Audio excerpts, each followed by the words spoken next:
Welcome to Keep the Faith Ministry News. My name is Sabrina Peterson, and I'm filling in for Pastor Mayer while he's on medical leave.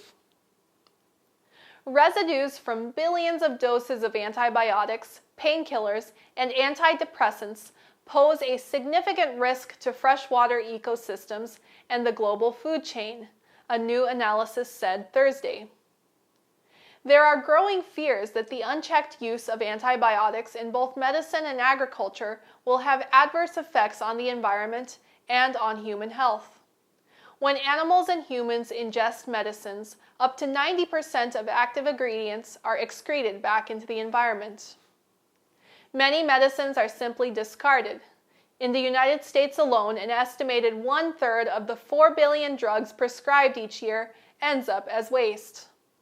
The Organization for Economic Cooperation and Development, OECD, compared data on concentrations of pharmaceutical residue in water samples worldwide, as well as prescribing trends and water purification regulations in various countries.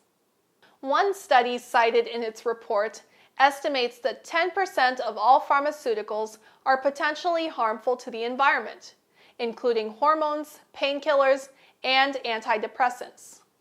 The OECD said that antibiotic use for livestock is predicted to rocket by more than 2/3 in the next decade, stoking concerns over antibiotic resistance.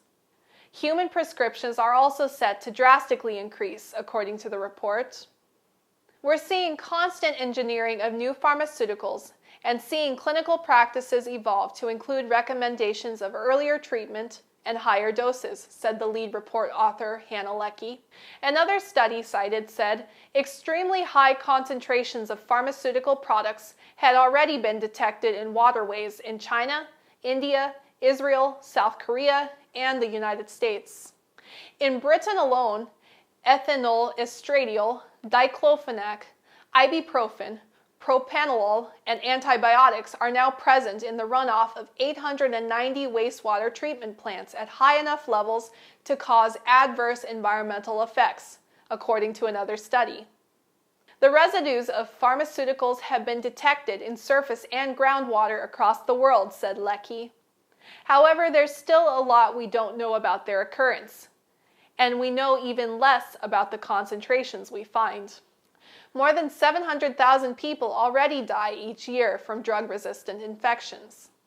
As the global population grows and ages, and prescribing rates continue to climb, that figure is set to hit 10 million annually by 2050, higher than the number of people dying from cancer.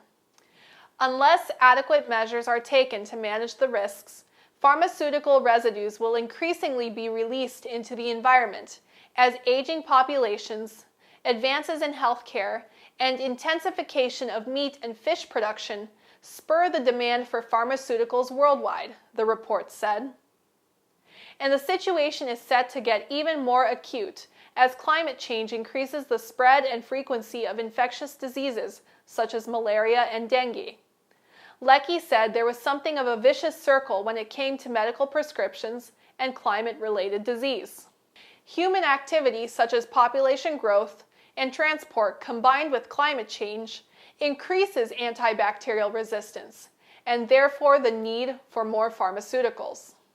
Could the prevalence of pollution due to medications contribute to the drug-resistant infections that are on the rise? We shouldn't be surprised at the increase of these illnesses, since the Bible has warned us of them. And there shall be pestilences. Matthew 24:7.